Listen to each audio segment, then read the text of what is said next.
നെട്ടൂരിലെ ആളൊഴിഞ്ഞ ഫ്ളാറ്റിന് സമീപത്ത് മൃതദേഹം കണ്ടെത്തി. കരിമുകൾ സ്വദേശി സുഭാഷാണ് മരിച്ചത്. മൃതദേഹത്തിന് 4 ദിവസത്തെ പഴക്കമുണ്ടെന്ന് പോലീസ് അറിയിച്ചു.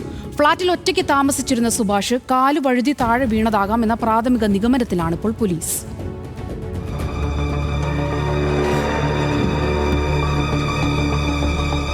ചൊവ്വാഴ്ച രാവിലെ 10 മണിയോടെയാണ് നെട്ടൂർ INTUCക്ക് സമീപത്തെ ആളൊഴിഞ്ഞ ഫ്ളാറ്റിന് സമീപത്ത് ഒരു പുരുഷന്റെ മൃതദേഹം കണ്ടെത്തിയത്. മീൻ പിടിക്കാനെത്തിയ കുട്ടവഞ്ചിക്കാരാണ് ചവറക്കൂനയിൽ കിടന്നിരുന്ന മൃതദേഹം കണ്ടത്.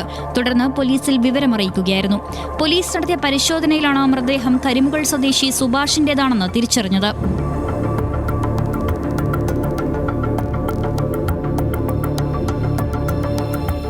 ആളൊഴിഞ്ഞ ഈ ഫ്ളാറ്റിലാണ് സുഭാഷ് താമസിച്ചിരുന്നത്. ഫ്ളാറ്റിൽ ഒറ്റയ്ക്ക് താമസിച്ചിരുന്ന സുഭാഷ് കാൽ വഴുതി താഴെ വീണിരിക്കാമെന്ന് പോലീസ് സംശയിക്കുന്നു.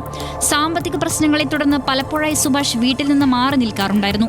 ഇൻക്വസ്റ്റ് നടപടികൾ പൂർത്തിയാക്കിയ ശേഷം കളമശ്ശേരി മെഡിക്കൽ കോളേജ് ആശുപത്രിയിൽ എത്തിച്ച മൃതദേഹം പോസ്റ്റ്മോർട്ടം നടപടികൾ പൂർത്തിയാക്കി ബന്ധുക്കൾക്ക് വിട്ടു നൽകി.